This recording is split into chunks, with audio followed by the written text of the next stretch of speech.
In this video, we will explore motivic development and how this concept can be used in the creation of a melody line. A motive is a short, melodic idea that a composer develops through the course of a composition. In this lesson, we will explore how to develop this motive.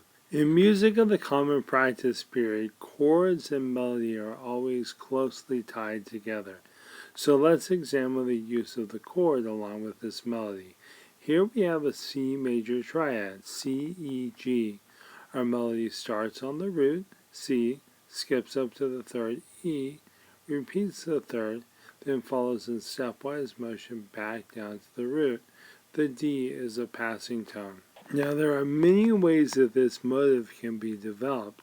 The most obvious and simplest way to develop it is through simple repetition, by repeating the motive. Another common way to develop a motive is through sequence. With this use of sequence, I'm keeping the same rhythm for each repetition of the motive, but the motive in this case is moving higher in pitch level.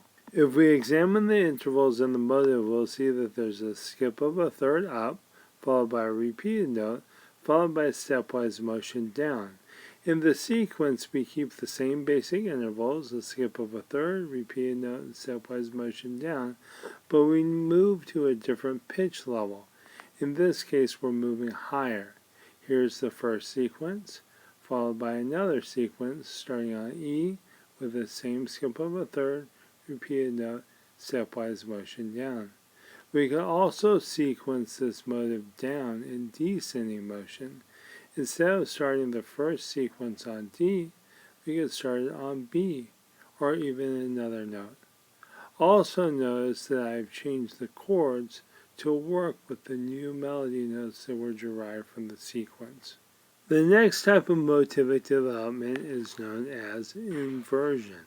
An inversion of the motive is simply taking the intervals within the motive and inverting them. So here we skip up again by a third. Here we skip down by a third. Here we have a repeated note. We still have a repeated note. Then we have stepwise motion down. Here we have stepwise motion up in the inversion. Again, the chord needed to be changed to work along with the new melody line. The next type of motivic development is known as retrograde.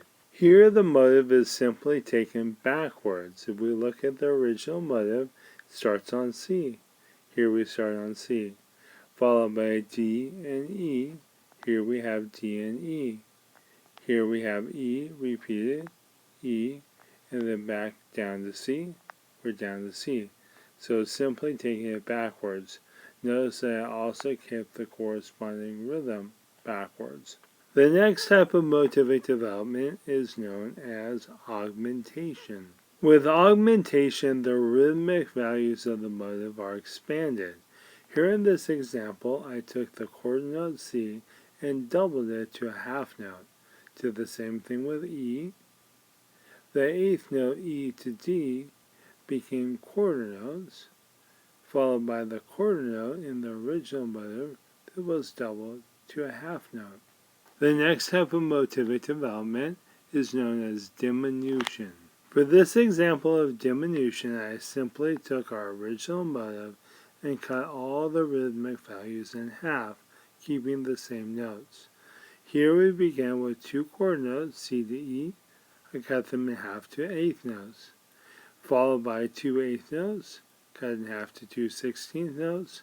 A quarter note becomes an eighth note. Now there are two more concepts that are important for understanding how composers utilize motivic development.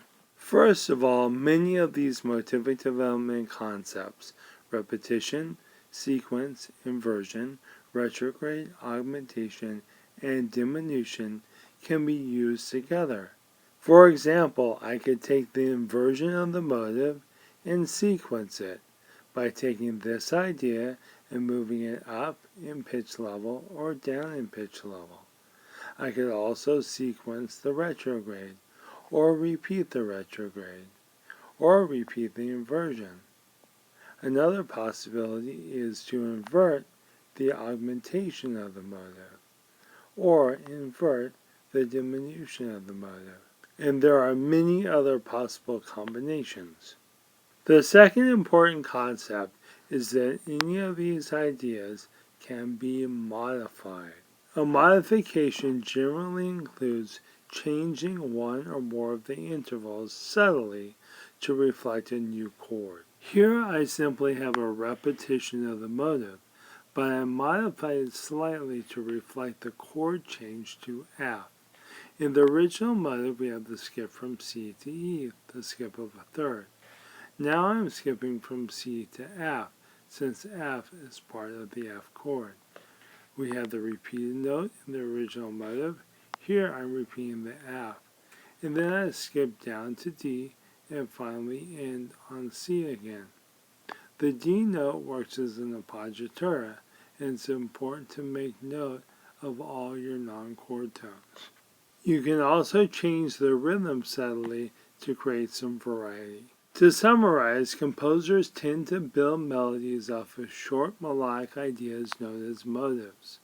These motives can be developed in a variety of ways, including repetition, sequence, inversion, retrograde, augmentation, and diminution. These concepts can also be used together, for example, sequencing and inversion of the motive. In addition, any of these ideas can be modified.